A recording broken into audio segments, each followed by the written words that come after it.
অনেক অনেক আপডেট উঠে আসছে, কি আপডেট সব কিন্তু বিস্তারিত এই ভিডিওতে বলবো। 2025 চ্যাম্পিয়ন্স ট্রফি কিন্তু আর কয়েকদিন পরে শুরু হতে চলেছে।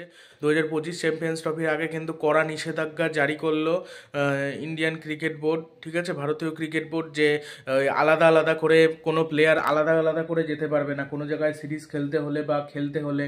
মানে টিম বাসে ভ্রমণ করতে হবে এবং ফ্যামিলি মনে হয় বেশি দিন থাকতে পারবে না এবং অনেক বিধিনিষেধ জারি করেছে। আর কোনো প্লেয়ার ওই আলাদাভাবে যাবে পৌঁছাবে সেটা কখনো হবে না।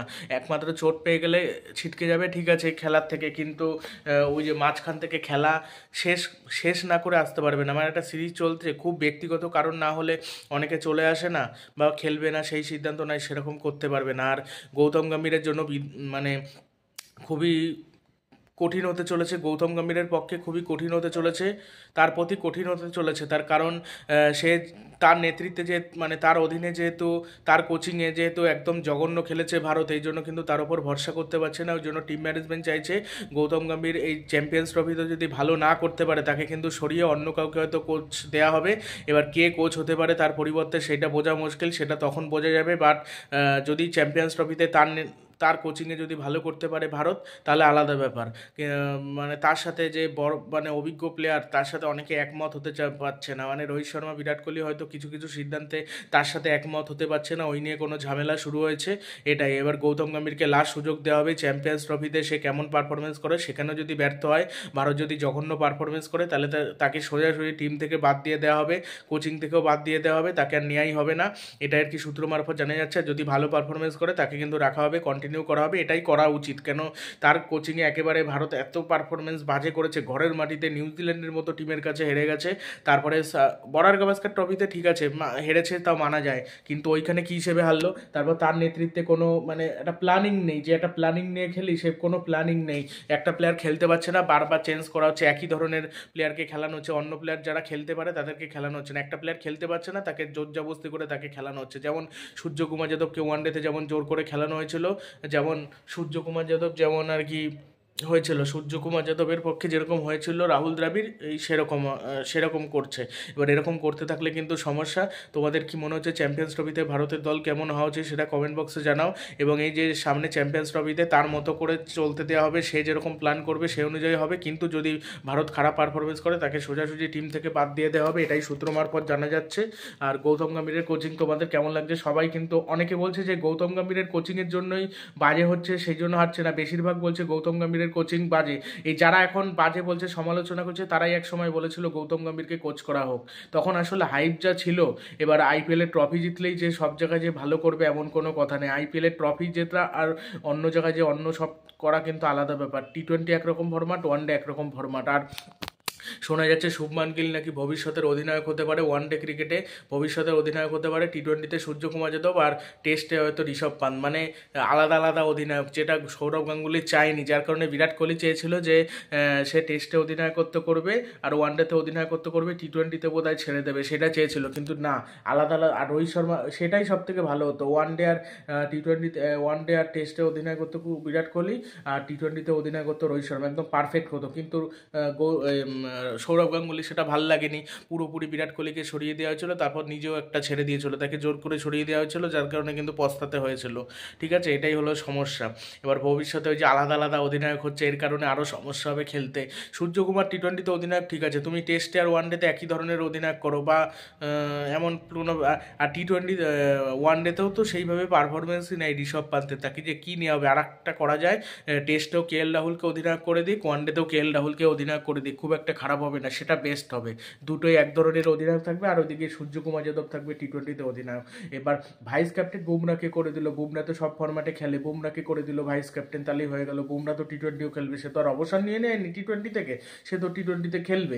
এবার সব ম্যাচে হয়তো খেলবে না, ছোটোখাটো সিরিজে হয়তো খেলবে না। সামনে যে চ্যাম্পিয়ন্স ট্রফিতে রয়েছে, চ্যাম্পিয়ন্স ট্রফিতে নীতিশ কুমার রেড্ডি কিন্তু একটা চান্স পাওয়ার সুযোগ রয়েছে, ওয়াশিংটন সুন্দর হয়তো সুযোগ পেতে পারে, ঠিক আছে। কে এল রাহুল হয়তো সুযোগ পাবে, কে এল রাহুল, সঞ্জু স্যামসন, ঋষভ পান্ত, এই তিনজনের মধ্যে মনে হচ্ছে কে এল রাহুল সুযোগ পেয়ে যাবে আর পান্তে সুযোগ পাবে। সঞ্জু স্যামসনই হয়তো মাঝখান থেকে বাদ পড়লেও পড়তে পারে। আর যদি সে সুযোগ পায় সঞ্জু, পান্তকে বাদ দেওয়া হয়, তাহলে আমি অবাক হব বটে। আর ওপেনিংয়ে গিল, গিল, রোহিত শর্মা, যশস্বী জয়সওয়াল এই তিনজনকে নেওয়া হবে। বিরাট কোহলি, শ্রেয়াস আর কে এল রাহুল এরা থাকবে। রবীন্দ্র জাদেজাকে নেওয়া হবে নাকি ঠিক নেই, রবীন্দ্র জাদেজা অথবা অক্সার প্যাটেল এদের দুজনের মধ্যে একজনকে নেওয়া হবে। বুমরাকে নেওয়া হবে। এবার বুমরা যদি খেলতে না পারে তার পরিবর্তে অন্য কোনো বোলার আসবে, সেটা প্রসিদ্ধ কৃষ্ণা, আবেশ খান হতে পারে অথবা আকদেব সিং হতে পারে। আর সিরাজ স্বামী তো থাকবে, সিরাজ স্বামী থাকলেও চলবে, তবে বুমরা না থাকাটা এটা একটা ইন্ডিয়ার জন্য বড় ধাক্কা হতে চলেছে। তবে আশা করছি বুমরা খেলবে। এবার বুমরা যদি না খেলে সেক্ষেত্রে কিন্তু প্রচণ্ড সমস্যা হবে ভারতের, প্রচণ্ড, সেক্ষেত্রে অনেকটাই কিন্তু দুর্বল হয়ে পড়বে। সেটা যেন না হয় সেটাই মনে করছি। এবার তোমাদের মতে যে ভারতের একটা একাদশ বলো এই সামনে যে চ্যাম্পিয়ন্স ট্রফি রয়েছে তার জন্য, এবং তোমাদের মতে কি মনে হচ্ছে সেটা কমেন্ট বক্সে জানাও। ভালো খেলবে নাকি ভারত? আমার মনে হচ্ছে ভারত ভালো খেলবে এবং স্কোয়াডটা হয়তো ভালো শক্তিশালী হয়তো তৈরি করবে। তবে গৌতম গম্ভীরের ওই যে কিছু কিছু সবার সাথে মিলিয়ে তুমি সিদ্ধান্ত নাও, তুমি একা কেন সিদ্ধান্ত নেবা, সবাইকে একসাথে মিলিয়ে সিদ্ধান্ত নাও, ঠিক আছে? ওই জন্য মনোজ তেওয়ারি গৌতম গম্ভীরের মানে সমালোচনা করেছিল যে মানে হিপোক্রিট কোচ, মানে নিজের পছন্দ মতো কোচ বানিয়েছে, তার কথার ওপর কেউ কথা বলতে পারবে না, এই জন্য কিন্তু ওরকম বানিয়েছে, এই সব অনেকে বলছিল। কিন্তু কথাটা কিন্তু খারাপ কিছু যে বলেছে, কিছু কথা ঠিকই বলেছে, কিছু কথা তো ভুলভাল প্লেয়ারদের সুযোগ দেওয়া এগুলো কেন করছে আমি এটাই বুঝলাম না। আমার একই মত। আর ভিভিক্স লাক্সমানকে করলেই যে কিছু হবে এমন কোনো কথা নেই। আর এই যে সামনে যে আইসিসি চ্যাম্পিয়ন্স ট্রফি রয়েছে, এটা যদি ভারত জেতে তখন কিন্তু আবার গৌতম গম্ভীর হুট করে ভালো কোচ হয়ে যাবে, এটা হলো মানে ব্যাপার, মানে এগুলো মানে কি আর বলবো। এবার ভারতের সিদ্ধান্তগুলো কি হয়, হারলে ওই এক একটা সিদ্ধান্ত নিয়ে সমালোচনা করে, ঠিক আছে? বা একটা প্ল্যান করে রাখলো, সেই প্ল্যানটা আনসাকসেসফুল হবে তখন কিন্তু সমালোচনা করে। এবার সেটা যদি সাকসেসফুল হয় তখন কিন্তু সমালোচনা করে না। আমি যদি অস্ট্রেলিয়ারটা দেখি, অস্ট্রেলিয়া এমন কিছু প্লেয়ারদের সুযোগ দেয় যেগুলো সুযোগ দিলে বেস্ট হয়, মানে ভালো ভালো ভালো প্লেয়ার কিছু থাকে, ঠিক আছে? এবার সুযোগ পেলে তারা ভালো পারফরমেন্স করে দেয়। এবার এই ক্ষেত্রে হয় না, এইটাই হলো মূল সমস্যা, ঠিক আছে? এগুলো ব্যাপারটা বুঝতে হবে। আর অস্ট্রেলিয়ারটা প্যাট কামিন্সের ভাগ্য ভালো, ক্যাপ্টেন্সিটাও খুব একটা খারাপ করে না, চাপের মুহূর্তে ভালো ক্যাপ্টেন্সি করে প্যাট কামিন্স, নিজে ব্যাট হাতেও জ্বলে ওঠে, বল হাতে যখন উইকেট নেয় দরকার উইকেটে তখন কিন্তু উইকেট নিয়ে আসতে পারে, এটাই একটা পজিটিভ দিক যেটা অন্য কোনো ক্যাপ্টেনের নেই, মানে ভারতের ক্যাপ্টেনের নেই। রোহিত শর্মা একটুখানি ক্যাপ্টেন্সি করবে টেস্টে হাঁপিয়ে পড়ে, তার কাছে কী ক্যাপ্টেন্সি আশা করা যায়, সে কিছুটা করে নিজেই হাঁপিয়ে পড়ে। এখন সে অনুশীলন করছে ঠিকই, সব মানছি, কিন্তু অনুশীলন করলেই যে সব ভালো খেলবে তো এটাই তো মুশকিল।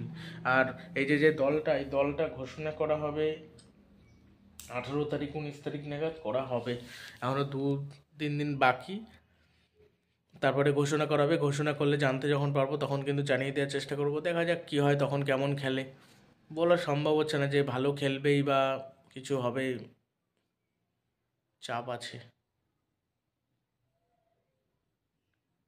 দেখা যাক তোমাদের মতে কী মনে হচ্ছে সেটা কমেন্ট বক্সে জানাও। আর কাকে কাকে সুযোগ দেওয়া উচিত। আর রিয়ান পরাগকে শুনছিলাম, রিয়ান একটা সূত্র মারফত জানে রিয়ান পরাগকে যদি চান্স দেয় তাহলে সব থেকে বড় ভুল করবে রিয়ান পরাগ, রিঙ্কু সিং এদের। বরুণ চক্রবর্তী থাকতে পারে, বরুণ চক্রবর্তী একটা থাকার ভালো মতো সম্ভাবনা রয়েছে স্পিনার। কুলদীপ যাদব, চাহাল থাকবে নাকি জানি না, কুলদীপের পাশাপাশি হয়তো বরুণ চক্রবর্তীকে নিয়ে নিতে পারে।